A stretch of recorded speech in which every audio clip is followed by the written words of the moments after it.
Bueno, hoy nos toca, estábamos en la misma clase, pero decidimos tener una última el próximo martes para no dejar por lo menos para desarrollar un tema, un procedimiento de intervención de exposición que es lo que nos falta, por lo menos como una muestra, aunque no completemos todos los temas que quisimos, que propusimos, por lo menos vamos a desarrollar una técnica de exposición el próximo martes. ¿Sí? Hoy vamos a ver la terapia racional emotiva y control cognitivo como muestras de procedimientos cognitivos conductuales que tienen énfasis en el pensamiento, que tienen énfasis en lo cognitivo. Okay. Terapia racional emotiva tiene que ver en antecedentes con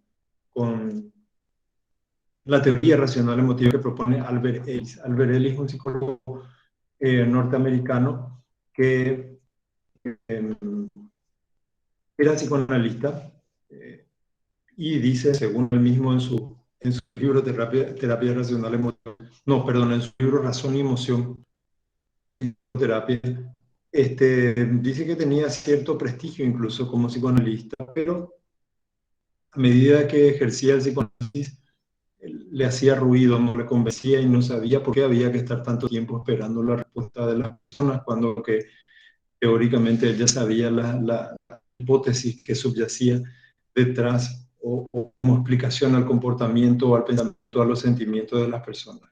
Hasta que fue abreviando su procedimiento, fue siendo más directivo, ¿sí? Antes de abandonar el psicoanálisis, hasta que después desarrolló su propia teoría, porque definitivamente dijo que no se sentía mal en términos morales y en términos intelectuales haciendo psicoanálisis y desarrolló lo que es la teoría racional emotiva. Entonces, ¿qué vamos a decir? ¿Qué vamos a apuntar? Usted que ya vimos esto en el seminario breve que tuvimos sobre activación conductual, algo de la terapia racional emotiva, pero vamos a repasar algunas ideas.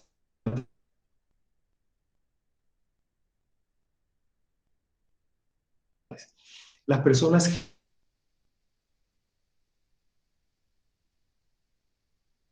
ideas absolutas. Vamos a ver más adelante cómo esta primera premisa tiene que ver con un pensamiento que le llaman absolutista, ¿okay? Que también se sostiene que al tener una medida propia de la autodeterminación, la persona puede elegir de forma activa producirse.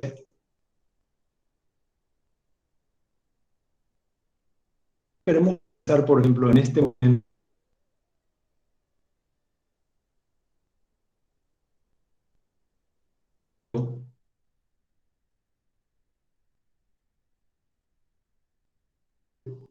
si ustedes van a seguir a la persona emotiva. Y yo creo que de alguna manera lo podemos hacer, es decir, podemos determinar, podemos dirigir nuestro pensamiento.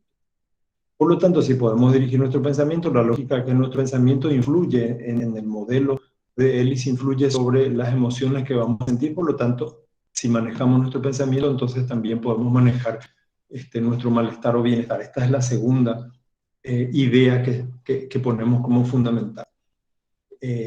Otra, con el fin de, un ratito, tengo una solicitud de entrada.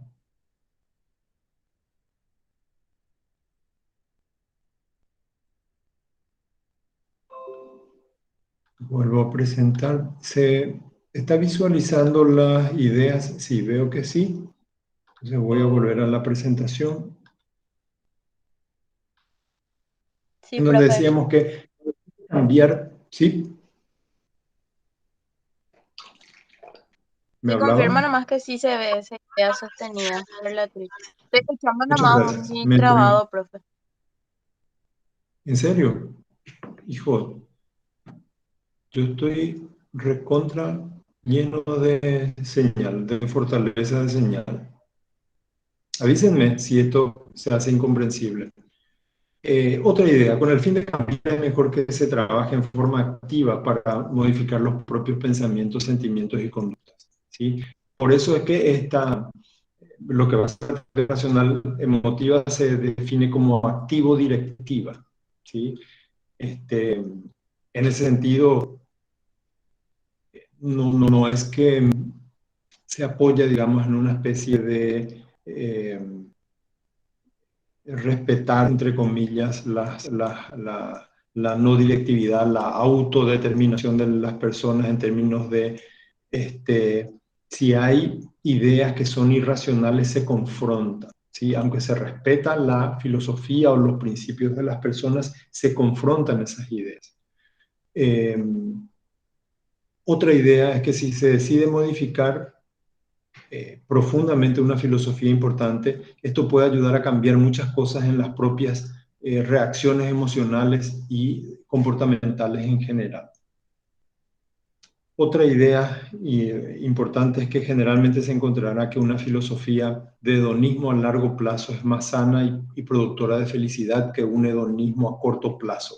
Esto veíamos también un poco en el seminario, cómo a pesar de que se menciona frecuentemente que la terapia racional emotiva está vinculada a filósofos estoicos tipo Epicteto, en tanto dice que nosotros no es tanto la realidad, sino nosotros mismos los que producimos ideas irracionales, por lo tanto, malestar potencial.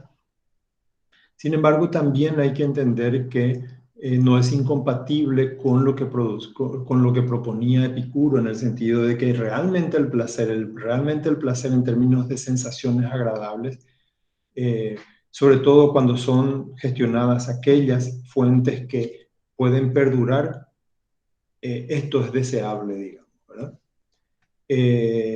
Y por último, que es probable que una perspectiva científica en vez de una científica religiosa o mística produzca mayor satisfacción y salud emocional, ¿sí?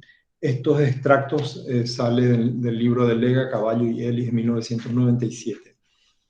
Ustedes van a darse cuenta en la medida que analicemos la propuesta de Ellis que si bien él tiene un método para el cambio de pensamiento irracional, también Ellis confía mucho en esa racionalidad científica, en ese método científico que sale en realidad sistematizado del pensamiento del ser humano, del pensamiento crítico del ser humano, pero no tiene que quedarse como un método, como una forma de producir conocimiento de élite, digamos, sino tiene que servir para educarnos en general, a todos, ¿verdad? Porque ese pensamiento, esa manera de pensar científico, de ser críticos, de ser sistemáticos, eh, es realmente lo que nos lleva a pensamientos que producen mayor adaptación, ajuste activo a la realidad y por lo tanto a su dominio, digamos. ¿Cuál es la secuencia de producción del malestar? Eh, a ver, hay un estímulo cualquiera que aquí le llamamos A. A ver si me voy a cerciorar que están viendo. Hay un estímulo.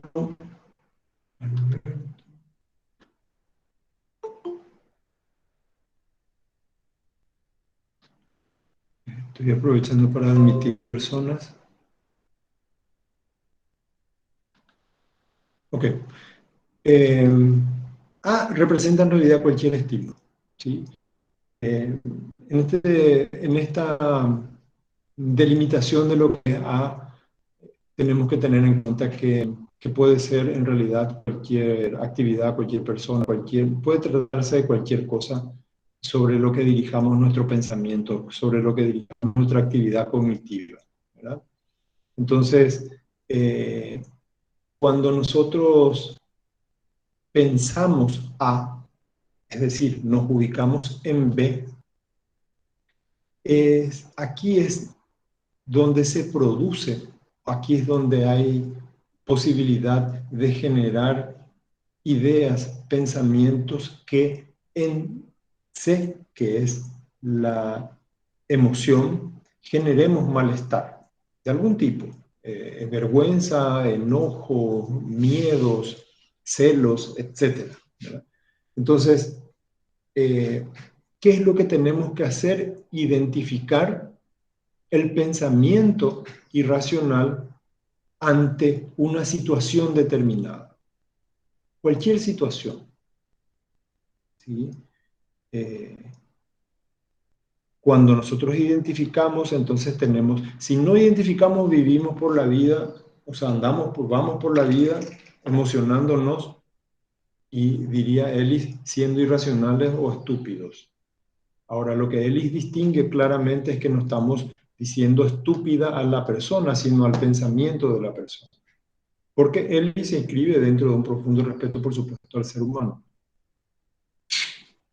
La cuestión es cómo, siendo más concretos, cómo se cambia B. Porque A en realidad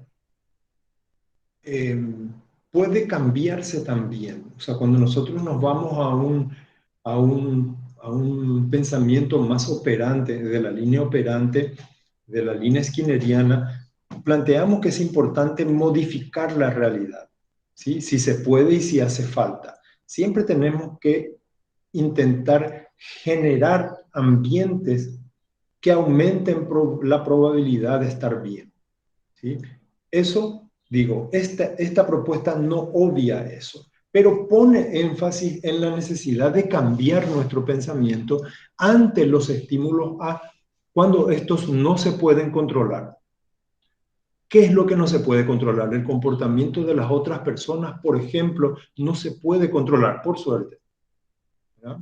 Es decir, que la otra persona no haga lo que yo quiero o no haga como yo quiero, es algo que va a ocurrir, es algo que ocurre en nuestras vidas.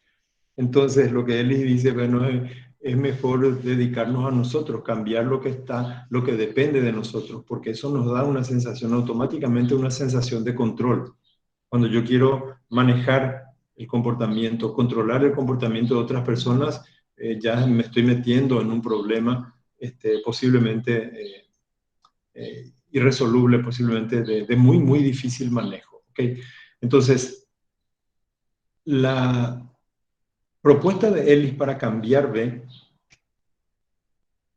perdón, tampoco, antes de ir a la propuesta de Ellis, quiero decir que no es que Ellis dice C no se toca, C es simplemente consecuencia unidireccional de B. No. Ellis tiene un pensamiento amplio, multicausal también. Solo que dice que una varianza importante se debe a B. ¿Sí? Y es que tenemos que educarnos y tenemos que reeducar B para mejorar las probabilidades de emociones adaptativas, digamos, ¿verdad? Sin embargo, evidentemente, cuando él dice cualquier procedimiento dentro del paradigma conductual, dentro de la terapia conductual, que pueda modificar y ayudar para el comportamiento, bienvenido, dice él. Él no se define como cognitivista puro, en absoluto. Por eso es que finalmente a la terapia racional emotiva le ponen la última sigla, que es terapia racional emotiva conductual, porque él abre esa posibilidad, aunque él propone un método que es muy, muy interesante para cambiar el pensamiento irracional. La primera fase, decíamos, es identificar el pensamiento que es irracional, ¿verdad? ¿Cuáles son los criterios de donde podemos pensar si un pensamiento o una idea es irracional o no? Y dice él, hay dos fuentes fundamentales del pensamiento irracional. Uno, los imperativos debería, ¿sí? Es decir, esos imperativos, debería yo ser bueno, yo debería hacer siempre bien las cosas, deberían ser honestos, todos deberíamos ser honestos, no deberíamos cometer errores. Es decir, cuando nosotros estos imperativos los convertimos en una especie de dictadores o dictadoras de nuestro pensamiento, ahí tenemos una fuente de generación de pensamiento irracional. Esa es una fuente. La otra es la catastrofización, dice, es decir, la exageración. Y para poder entender a qué se refiere Ellis, tenemos que pensar simplemente en que si un día ustedes se trasladan de su casa a la universidad y hubo mucho tráfico, ¿qué es lo que dicen? Y qué desastre estaba el tráfico, ¿verdad? Eh, Ellis plantea que es muy importante porque hay un vínculo entre el lenguaje y el pensamiento. Él dice, no es solamente la palabra desastre. En realidad, cuando yo digo desastre, que puede ser una expresión coloquial y exagerada ciertamente, pero él dice que es importante. Porque ¿qué va a pasar cuando realmente venga un ciclón, cosa muy rara, amenaza de repente, pero en realidad después se diluye? No hay casi ciclones en nuestro país. Eh, ¿Qué va a pasar cuando venga un ciclón realmente? ¿Verdad? Y cuando lleve nuestras casas. ¿Cómo vamos a decir? ¿Qué palabras vamos a usar? Entonces dice, como hablamos es que también pensamos, dice él, y vamos a modificar eso. Y plantea que el tráfico estuvo trabado, el tráfico estuvo dificultoso, etcétera, pero no fue un desastre, ¿verdad? Entonces tenemos que cambiar esa especie de pensamiento catastrófico que tenemos, porque eso en realidad genera más emociones, genera con mayor probabilidad emociones negativas y disfuncionales. Eh, de todos modos, él a lo largo del desarrollo de su propuesta identifica algunos pensamientos que son típicamente irracionales, ¿verdad? Sin embargo, estos no son invariantes, digamos, ¿verdad? Porque con estos dos productores de irracionalidad, cada cultura, en cada momento, en cada sociedad y cada persona puede generar ideas irracionales ilimitadas. Eh, este es un origen que Ellis identifica. El otro es el pensamiento, la idea y el manejo de información que se alejan de la ciencia. Por eso es que identifica a productores culturales típicos como eh, la religión eh, o las ideologías, por ejemplo, como típicamente productoras de ideas estúpidas, de ideas irracionales. ¿Y qué dice Ellis? Que tenemos que acercarnos más al pensamiento científico. Ahora, en términos concretos, en la lógica de... Aquí está lo que les decía, estaba en la siguiente presentación. La absolutización y la catastrofización. Me cuesta decir rápido. Ahora, eh, lo que plantea Ellis en términos metodológicos ya para el cambio del pensamiento es, en primer lugar, identificar, o sea, entender en una fase de educación, digamos, que la persona entienda cómo se generan las emociones negativas, cómo se aprende, cómo se adquiere el pensamiento. El pensamiento es un producto aprendido, ¿sí? El procesamiento de la información y el contenido de nuestro pensamiento es aprendido. O sea, hay que hacer primero toda una, y por lo tanto podemos aprender otra cosa o cambiar o modificar nuestro pensamiento. Después de una especie de fase de educación, Ellis lo que plantea es la necesidad de identificación de los pensamientos irracionales. Eh, ¿Qué método se utiliza para identificar los pensamientos irracionales? Cualquiera que sea adecuado, cualquiera que esté al alcance, cualquiera que se pueda generar. Eh, la manera más simple de generar contraste con el pensamiento irracional es identificar algunas ideas racionales. Por ejemplo, ¿cuál sería, cuál sería una una idea irracional que podamos identificar? Eh, si yo planteo que yo debería ser aceptado y debería caer bien a todos los participantes, a todos y todas las participantes de esta cátedra, esa sería, según él, una idea irracional. ¿Sí? Hay una sobreexigencia a que yo sea aprobado, yo les guste, todos me quieran, todos acepten, todos estén de acuerdo con lo que yo planteo, ¿sí? Y si no, comienzo a sentir ya una disonancia, digamos, comienzo a sentir un malestar producto de esa especie de oposición que puedo tener en una, dos personas o todo un grupo de personas, ¿verdad?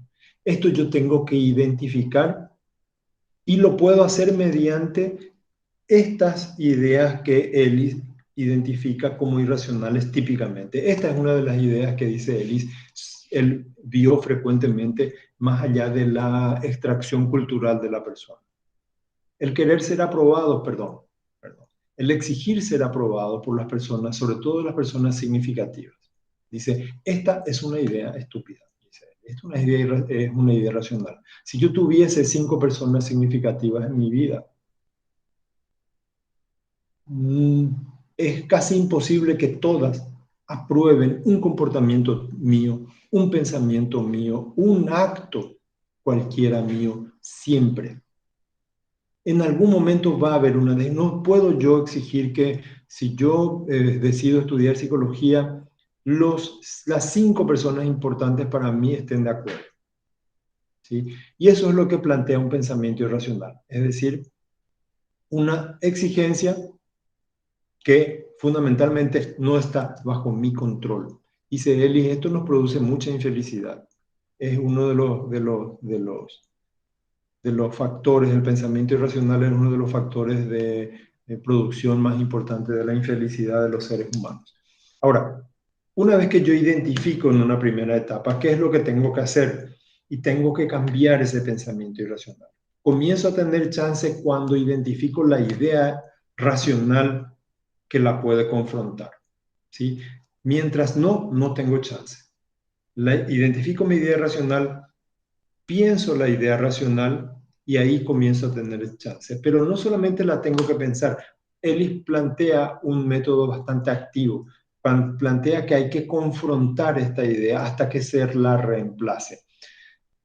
Él tira cuatro procedimientos que son muy interesantes para diluir, para debilitar el pensamiento irracional. Él dice el estilo socrático, que se acuerdan de Sócrates que preguntaba como si fuera que no sabía, y hasta la persona que más segura estaba de lo que planteaba finalmente iba debilitando su argumento. Esta es una manera de diluir una idea irracional que está arraigada en nosotros, dice con el estilo socrático.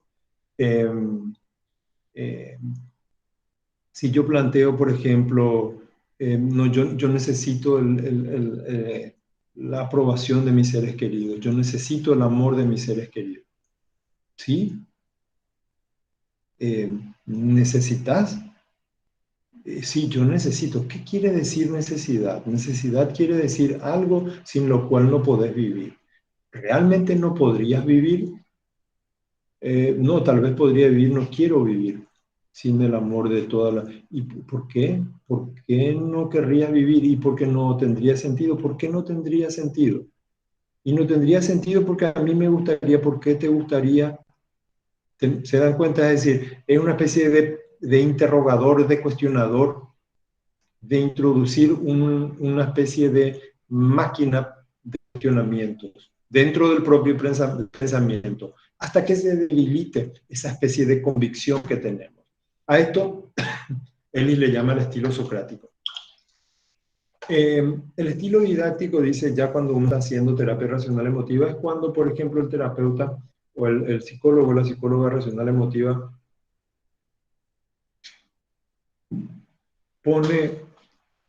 se pone como ejemplo didáctico. Sí, esto es posible hacer. Y yo puedo decir, sí, yo me pasaba antes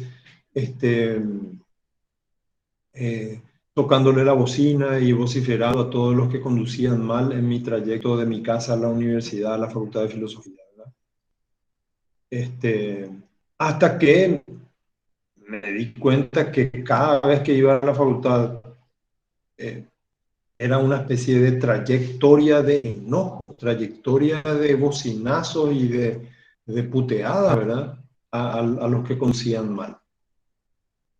Entonces, si uno analiza cuál es el pensamiento, cuál es la idea irracional que produce ese malestar en ese trayecto, y posiblemente sea que yo quiero que todos los demás se comporten como yo. O sea, yo obedezco las leyes de tránsito, por lo tanto, los demás también tienen que obedecer. Y yo exijo que todos, absolutamente todos, obedezcan, dice Eli. Esto es una idea estúpida, esto es irracional. ¿Cómo yo voy a hacer para que todos se comporten educadamente? ¿Qué tendría que hacer? No hay nada. Y aunque yo finalmente logre educar, gracias a mi bocinazo, logre educar al 80, al 90% de los ciudadanos asuncenos que se ponen en mi camino, evidentemente va a haber un 20% que no. Y ese 20% va a tener la capacidad, va a tener el control de mis emociones. Dice él, y olvídalo, esto es totalmente irracional. Entonces, cuando yo hago esto, me estoy poniendo como ejemplo, a esto Ellis le llama estilo didáctico. El estilo humorístico irónico es uno de los estilos que más poder tiene, es decir, hacer una ironía. Por ejemplo, Ellis en alguno de sus libros dice, el paciente no vino a una de sus sesiones y entonces en la siguiente sesión dijo, este... Pasa que no vine a la sesión anterior porque estaba lloviendo. Y entonces Elis le dice, y claro, usted es de azúcar. Entonces, en realidad, eh, esto es bastante irónico. Lo que Elis le dice es una especie, no, la ironía no es burla, hay que entender, no es que uno se burla de él. La ironía es un estilo humorístico en el que hay una confrontación fuerte de la idea que subyace a la conducta. ¿Sí? ¿Por qué no vine? Porque llovía. Bueno, ponete una bota, toma un paraguas, qué sé yo, ¿verdad? Excepto que vivas en Asunción. Posiblemente en Asunción sí es racional no salir si llueve demasiado. En fin. ¿Cuál es el otro estilo? A ver, en el caso de, del estilo humorístico, hay un capítulo en el libro Manual de Terapia Racional Emotiva, si por ahí tienen, alcanzan a leer, un capítulo de Ellis que titula El humor como psicoterapia, dice, ¿verdad? Y es muy importante esto porque Ellis dice, una de las mayores fuentes de infelicidad en el ser humano es tomar la vida demasiado en serio, dice. Tomamos demasiado en serio todo. Dice que hay que ponerle un poco de humor. La confrontación, la confrontación vigorosa, y esto pone Ellis y remarca Ellis, el otro estilo de confrontación es cuando identifico el pensamiento irracional y confronto vigorosamente. Eso significa, eh, por ejemplo, cuando yo identifiqué que quería que todos los demás condujesen como yo conduzco, pensé en qué estilo sería fuerte conmigo y podía hacer una confrontación vigorosa, por ejemplo, decir, deja de ser idiota y tratar de educar a todos los demás y deja de joder y andar a la facultad que los chicos y las chicas te esperan para tu clase, qué sé yo, ¿verdad? Podría ser una confrontación así. Yo utilicé un estilo irónico, decía, en esa época, ¿verdad? Algo así como, claro, vos pues recibís $10.000 mensuales de la Municipalidad de Asunción para educar a todos los ciudadanos. Entonces está bien que te dediques y que te tomes el tiempo de bajar tu ventanilla y de educar a cada uno de ellos. Esto, por supuesto, te hace, a mí por lo menos, ¿verdad? Te hace sentir como un verdadero idiota, ¿verdad? Porque uno se pasa, invierte el tiempo, en vez de escuchar una buena música, en vez de conversar agradablemente con alguien y sobrepasar al otro vehículo por otro lado, uno uno se emociona negativamente, pierde el tiempo, etcétera, entre otras, y pierde la oportunidad de compartir una música, de compartir con alguien, etcétera. Realmente esto a mí por lo menos me hizo ver bastante estúpido. Por supuesto, ahora las personas frenan de golpe, viran a cualquier lado sin señal, se van a 20 kilómetros por hora por la mano izquierda, las motos te sobrepasan por la mano derecha, y yo lo que hago es seguir mi trayecto disfrutando de la música que preparo, y en este sentido hay que seguirla a Skinner, que preparo de propósito, ¿verdad? No se improvisa. Pongo la música en un pen, la que me gusta, y la disfruto en ese tiempo de conducción. Por ejemplo, entonces ahí tenemos una especie de combinación de combatir el pensamiento irracional y acondicionar el ambiente eh, para estar mejor. Esto paso rápidamente. Estas son las ideas que Ellis identifica y, repito, no son universales, pero dan como para poder pensar. Cualquier cosa que nosotros tipificamos como horrible, como espantoso o desastre, ¿verdad? Tiene que hacernos pensar de que hay algún pensamiento irracional, que no puedo soportarlo, o sea, no puedo soportarle a ese profesor, no puedo ya. Dice, ¿qué es lo que te va a pasar? No puede ser, no puede ser estúpido, ¿verdad? ¿Qué es lo que te va a pasar? ¿Verdad? Te va a agarrar un infarto, ¿verdad? Es decir, esto sería una especie de autodiálogo racional, ¿verdad? Eh, Tipificar a las personas, y sobre todo a las personas antes que las conductas también es irracional, es un imbécil. O sea, no es que alguien cometió una imbecilidad, sino que es luego. Entonces, esto es sumamente irracional. Esa persona que nosotros creemos que es imbécil, en realidad a veces es muy inteligente en otra cosa, posiblemente. Entonces, digamos, aunque parezcan etiquetas y parezcan una especie de simple maquillaje lingüístico, dice él, y esto tiene profundo impacto sobre nuestros pensamientos y sobre nuestras emociones. En fin,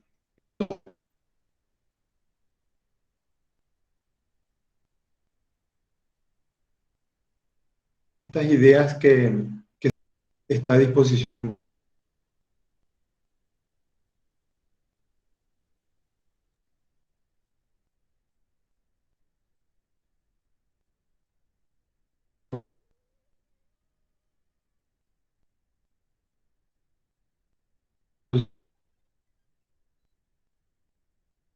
Y también una falta de pensamiento crítico, el pensamiento absolutista, el pensamiento dicotómico.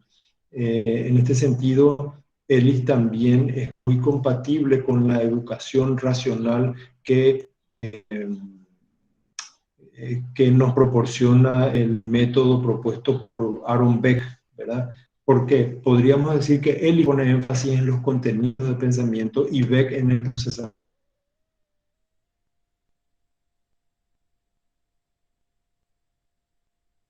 de la información. El minimizar, el exagerar, son sesgos que se producen en nuestro pensamiento cuando procesamos la realidad. En fin, tenemos muy poco tiempo y tenemos que ver esto que se llama detención de pensamiento, que es una técnica citada en nuestro programa como parte de lo que se llama control cognitivo. Esta técnica de control consiste en el entrenamiento para que ese pensamiento que es irrealista, que es improductivo, que genera malestar, o que impide o que frena comportamientos deseables. Por ejemplo, ¿cuál sería un pensamiento deseable? ¿Qué sé yo? Que yo salude a alguien, que yo halague a alguien, que yo reconozca la cualidad de alguien, pero me esté repitiendo permanentemente,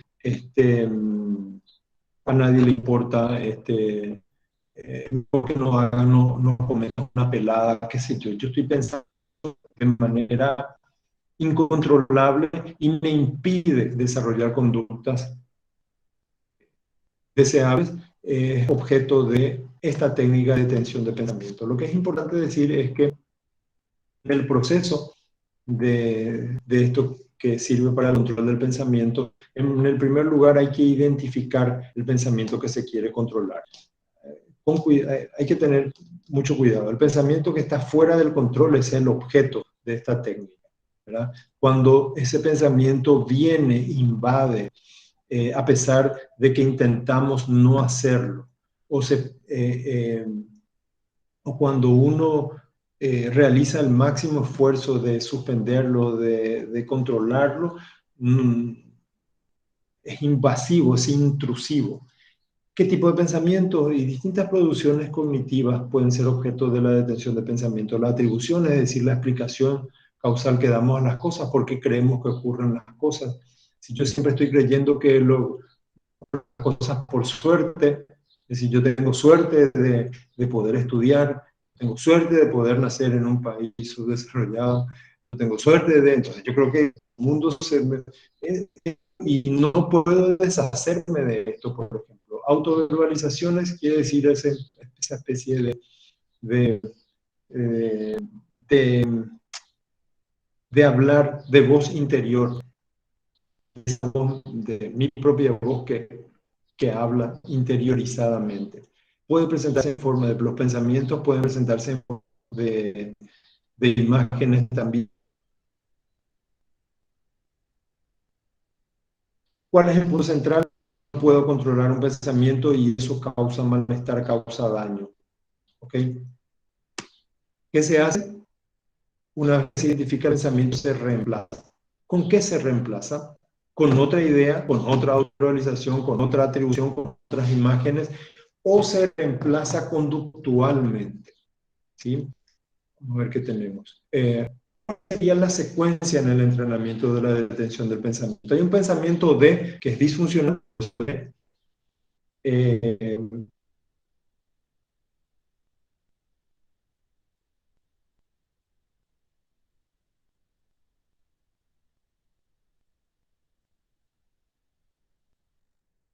y en la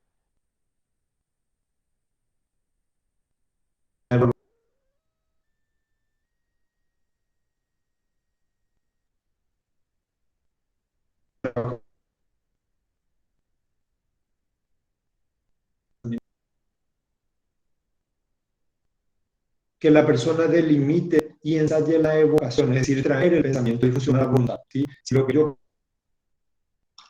por ejemplo, si lo que a mí me vienen son ideas terribles de, no sé, de una escena de violencia o de un accidente y me es perturbador y no lo puedo controlar, tengo que identificar esa escena y tengo que delimitarla de tal manera que no se confunda con otras. Esta es la primera fase del entrenamiento. ¿Okay? Cuando yo puedo traer, cuando puedo evocar, lo que hay que pensar es cómo detener ese pensamiento. La detención puede ser física o verbal. Por ejemplo, ¿qué quiere decir física o verbal? Eh, Generalmente detiene el curso de pensamiento cualquier estilo que sea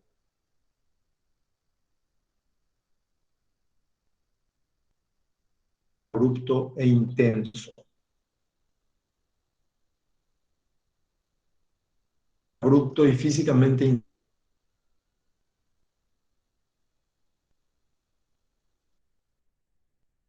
que le va a pasar algo, le va a pasar algo, no puedo controlar el pensamiento. Yo puedo, por ejemplo, hacer un ruido abrupto y esa intensidad y lo abrupto hace que una centésima de segundo un vacío en mi pensamiento. ¿Sí? Esta es la parte,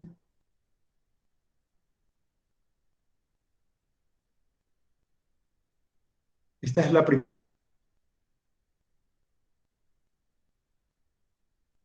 pasar después. Porque en general los procedimientos de detención en el... a ver, escucho una alarma. Cuando se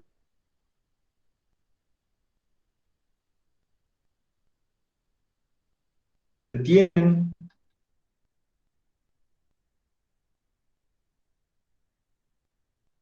eh, corramos el riesgo de que vuelva a aparecer. ¿Sí? Entonces, técnicamente, ¿qué es muy importante?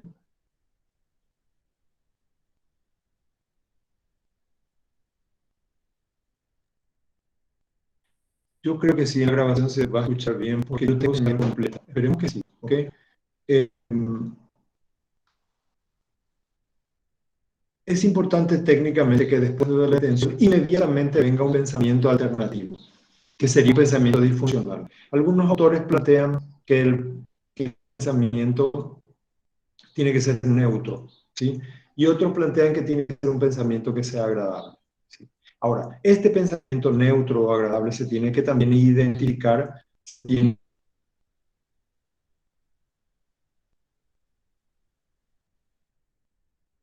incluir,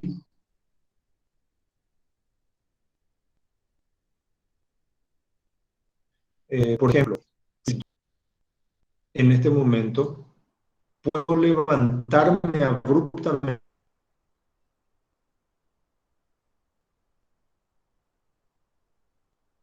de esta silla y ir a escuchar funcional que reemplace al pensamiento, ¿sí? Eh, posiblemente la pregunta es,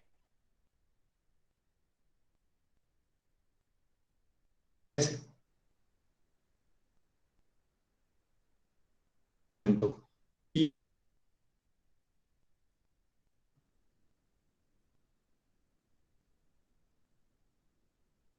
típicamente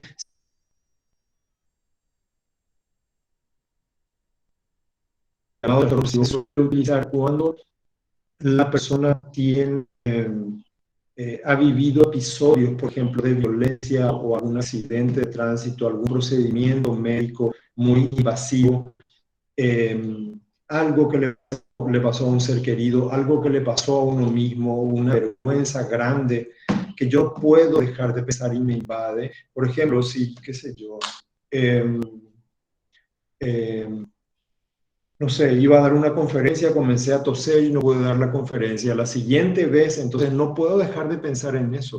Y la siguiente vez que me voy a presentar a otra conferencia, no puedo concentrarme en mi ponencia porque me invade la imagen. ¿Se entiende? Es decir, en general son pensamientos de tipo invasivos que son difíciles de controlar.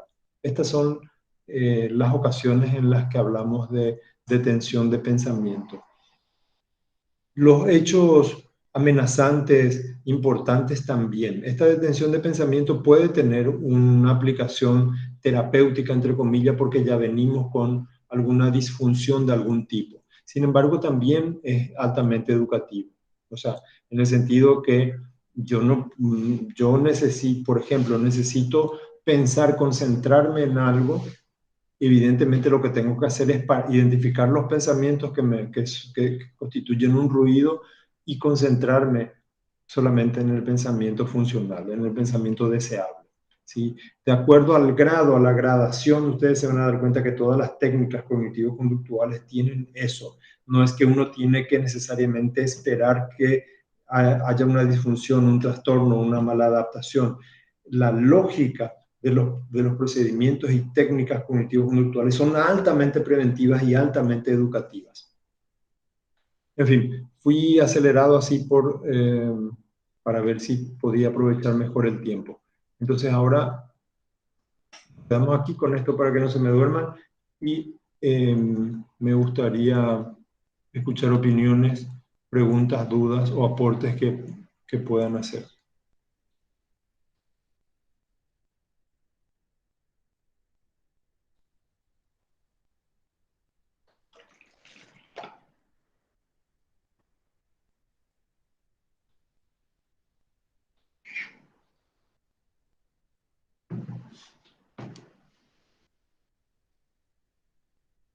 ¿Qué se les ocurre preguntar sobre la técnica, sobre el procedimiento, sobre la teoría? La detención de pensamiento, hablando de teoría, eh, es uno de los procedimientos donde uno claramente se da cuenta de que no hay, cuando nosotros hablamos de aprendizaje operante, aprendizaje clásico, aprendizaje observacional, aprendizaje simbólico. Es un recurso que nosotros tenemos para poder clasificar, para poder entender, para poder segmentar el conocimiento o un fenómeno que está bajo nuestro estudio. Pero en realidad estos funcionan como un todo. A los principios del aprendizaje le importa muy poco nuestra clasificación. Es decir, cuando nosotros hacemos una parada abrupta del pensamiento, puede darse estar dándose un aprendizaje operante y a la vez un aprendizaje clásico sin ningún problema.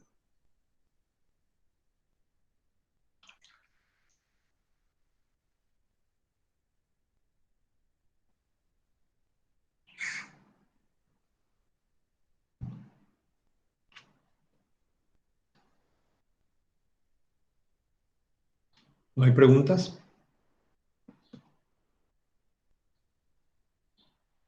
Si no hay preguntas, ¿cuál sería la mejor forma de disminuir las creencias irracionales? Eh, la mejor... es difícil decir cuál es la mejor. Lo bueno, lo que más creo que se acerca a lo funcional, a lo que funciona, es identificar el estilo, la característica de la persona para ver qué procedimiento le viene mejor.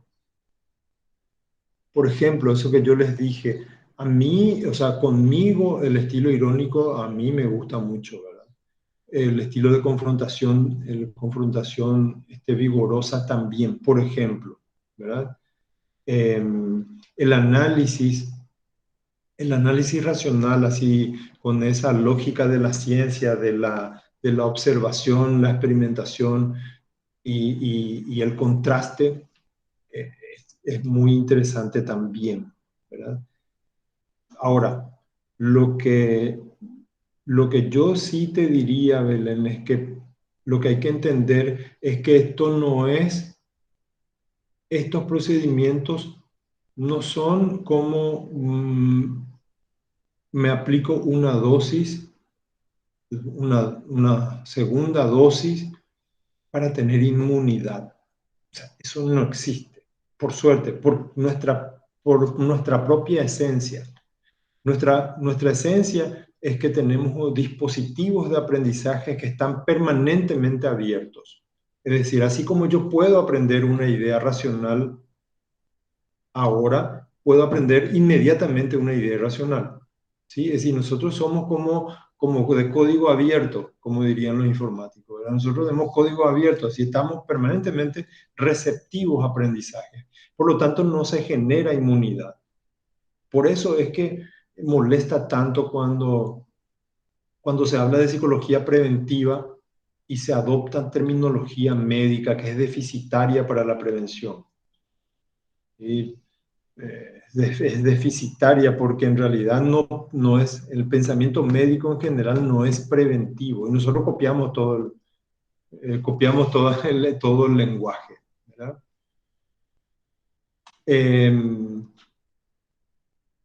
Acá hay una pregunta.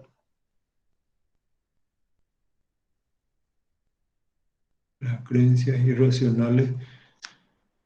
Entonces, como no hay una especie de vacuna, como no genera inmunidad ni defensa para siempre, ni mucho menos, lo que es importante es que la persona adquiera el comportamiento y sepa cómo mantener el efecto. ¿Sí? Cómo mantener el efecto. ¿Y cómo se mantiene un efecto? ¿Cómo se mantiene un comportamiento? Y ensayándolo, practicándolo, así nomás. Es la ley de la práctica para cualquier cosa. Ustedes aprendieron a andar en bicicleta y ya está, una vez y se terminó. No, cada tanto tienen que andar. Pueden recordar fácilmente, sí, aunque hayan dejado de andar durante muchos años. El número de teléfono de mi casa, de la casa materna, yo estoy a punto de olvidar. De mi casa materna estoy a punto de olvidar, por ejemplo, ¿verdad? No tengo que pensar. Antes era imposible pensar eso. Cuando era de uso cotidiano, era imposible no recordar el propio número de teléfono. o no recordar el teléfono de los seres queridos, por ejemplo. El teléfono de la tía fulana es tal, el teléfono no sé quién. Ahora, si ustedes me preguntan el teléfono de mi, qué sé yo, de mi hermana, y qué sé yo, ¿verdad? Yo tengo el nombre de mi hermana en el directorio, por ejemplo. ¿Verdad? Entonces, si el pensamiento racional no se renueva, no se mantiene, se va. ¿Sí? Por supuesto que es importante aprender la lógica de aprehensión de la realidad. Es decir, esa lógica es científica. El cotejo, es decir, la recolección de información, la amplitud en la recolección de información, el cotejo, el contraste en el análisis, y entonces para formarse un pensamiento determinado. El método científico puede quedar, pero ideas específicas, las ideas que culturalmente sobre todo nos influencian, las tenemos que confrontar permanentemente. Por ejemplo, el pensamiento dicotómico, o sea, si ayer estábamos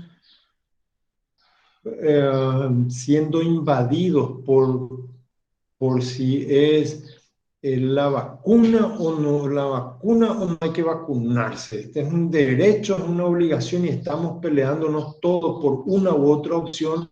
Eso ya pasó y ahora tenemos el otro estúpido pensamiento de si nos gustó elegante lo que hizo o si no nos gustó lo que hizo.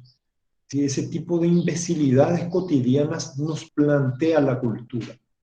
Entonces si nosotros nos descuidamos, somos imbéciles. Por lo tanto, hay que estar atento permanentemente y hay que renovar el pensamiento racional y hay que renovar el método, hay que reinstalar el método. ¿Cómo se cuestiona una creencia? Con cualquiera de los estilos. Por eso yo te decía, Alberto, a mí la ironía me gusta mucho cuando me doy cuenta que un pensamiento estúpido se me viene a la cabeza, ¿verdad? Este, eh, trato de pensar para poner un ejemplo concreto, cuál es una idea estúpida que últimamente se me ha ocurrido, no me viene. Si alguien me puede ayudar, digo, una idea propia o una mía. Se pueden identificar, se puede especular también sobre aunque sin entrar en un análisis, ¿verdad? El pensamiento irracional que tiene una persona.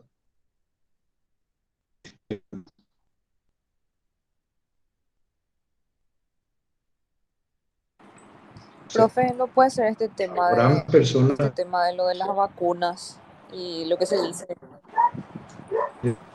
de que es tipo una conspiración y eso no puede ser ejemplo. eh, eh, Puede ser. Pasa que los mitos, los mitos están generados por sistemas propagandísticos con intereses muy específicos, ¿verdad? Entonces, ya es una combinación de muchas otras cosas, de repetición, de usar influencers, de usar parte de verdad, ¿sí? Porque en general cuando se generan ese tipo de mitos, se utilizan así como la vacuna,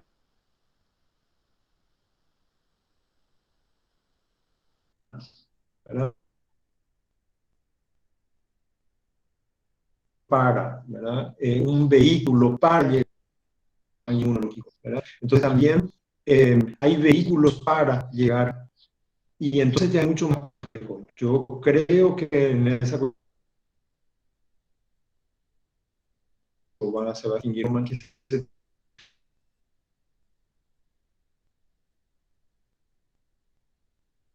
son un conjunto ya no es algo que uno genera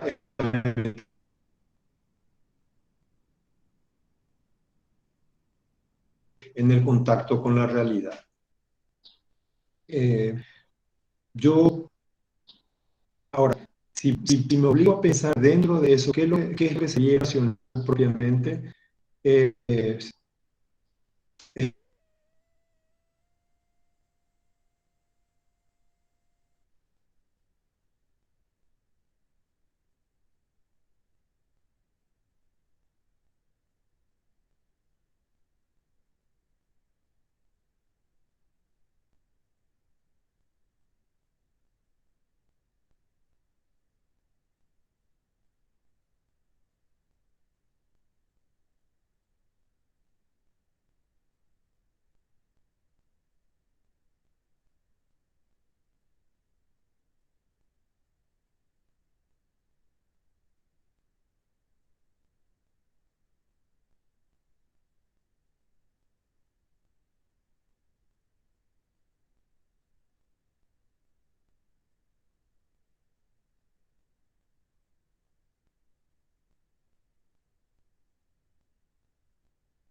Perdón, no sé qué pasó con mi conexión o con, no sé hasta dónde me escucharon. Bueno, estaba, creo que preguntando sobre si esta cuestión de pensar que el chip 5G, sobre eso estaba hablando. Yo decía que eso posiblemente es mucho más complicado, mucho más complejo, porque eso tiene intereses muy específicos, intereses de tipo económico, de tipo ideológico. Eso es mucho más complicado, ¿verdad? Ahora sí, posiblemente cuando hablamos con ciertas personas que dicen que sí, a que ahora vamos a morirnos todos luego y no sé qué, ahí sí podría haber una especie de catastrofismo, ¿verdad? Basta pues mirar un poco la historia de la humanidad nomás y no nos mató pues ninguna epidemia hasta ahora, no nos extinguió, ¿verdad? Entonces vamos a morirnos toditos, eso es catastrofismo y absolutismo. ¿Sí? Eso yo diría en el pensamiento de una persona en particular. Sin embargo, esto no quiere decir que las ideas irracionales de todos se van uniendo y forman el mito del chip 5G. Ese mito está generado con intereses bien específicos. Eso está perpetrado, digamos. No es fruto de la irracionalidad de una persona.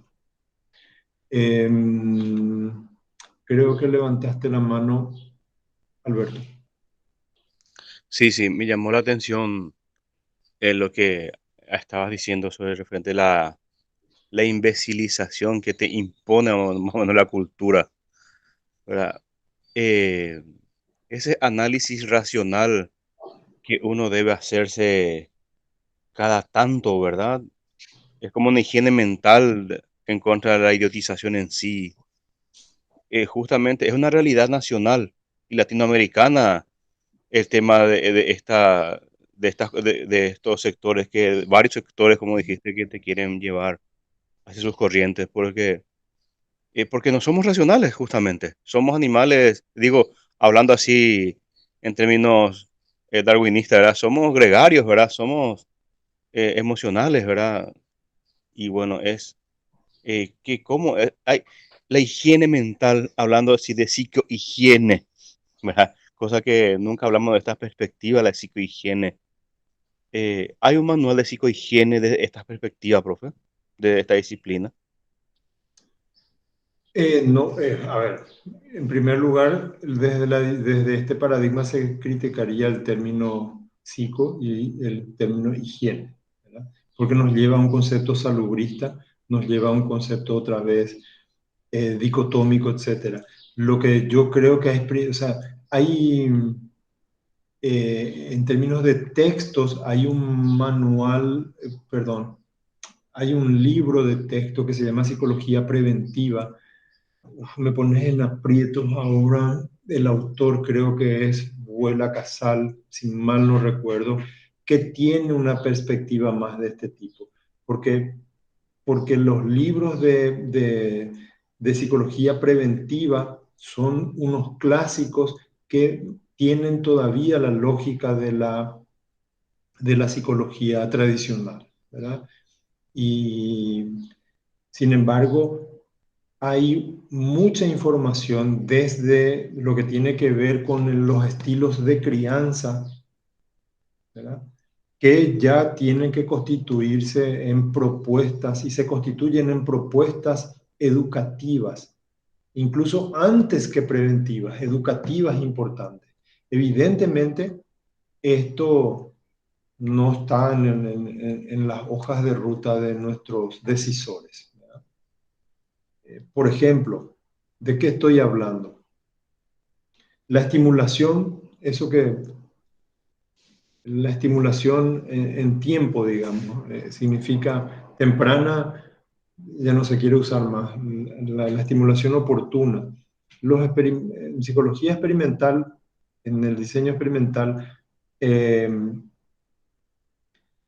la comprobación de que el contacto físico, por ejemplo, los ratones que son estimulados físicamente desde su nacimiento en comparación a otros ratones que son alimentados de la misma forma y que no reciben ningún contacto, los ratones estimulados con esas cerdas de maquillaje que usan principalmente las mujeres, son ratones que ganan peso como 3 veces más en comparación a los otros y que tienen un comportamiento mucho más seguro, un comportamiento de exploración mucho más diverso y que tienen un sistema inmunológico mucho más fuerte, por ejemplo, ¿verdad? Entonces, los movimientos que nosotros vemos de amamantamiento, de lo que le llaman mamá canguro, es decir, de ponerle al bebé sobre la panza de la mamá al nacer, etcétera, son movimientos muy escasos. Eso tiene que generalizarse de manera importante. Por ejemplo, ¿verdad? En fin, es decir, en realidad la información que nosotros, si nosotros pensamos la información que tenemos en términos científicos sobre el comportamiento y nuestras prácticas, es que vivimos de espalda a la ciencia, totalmente de espalda a la ciencia, sobre miles de cosas. Este es un ejemplo. O el otro ejemplo tiene que ver con los estilos de resolución de problemas. ¿Quién nos enseña? Nos enseña cualquier cosa, qué sé yo. Cualquier cosa nos enseñan, pero no cómo se enfrentan y cómo se toman decisiones, cómo se resuelven problemas, cómo se elige pareja, no se enseña. Sin embargo, ahí está el núcleo de todas las sociedades para la generación de comportamientos. Y ni siquiera sabemos elegir pareja, y mucho menos relacionarnos con la pareja. ¿Te das cuenta? Entonces, ese manual que vos estás diciendo, Manuel, digo Alberto, ese manual tiene que hacerse, pero más que hacerse, lo que hay que hacer es que los decisores, quienes toman decisiones, puedan encaminar al mundo, a las sociedades en general, hacia su humanización. Y realmente la ciencia, yo creo que es una de las cosas, de las producciones más humanistas, es lo más humano que pueda haber, porque es una muestra del pensamiento del Homo sapiens, del pensamiento desarrollado que tenemos. Y usado en beneficio de la humanidad, tiene un potencial impresionante y nosotros vivimos de espaldas a eso. Claro que tienen que hacerse esos manuales. Wow, hay mucho por hacer entonces. Todo está por hacerse, todo.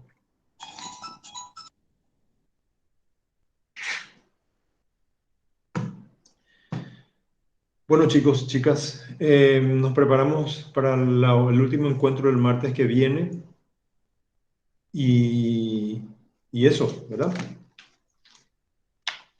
¿El examen final para cuándo está? ¿Alguien se acuerda?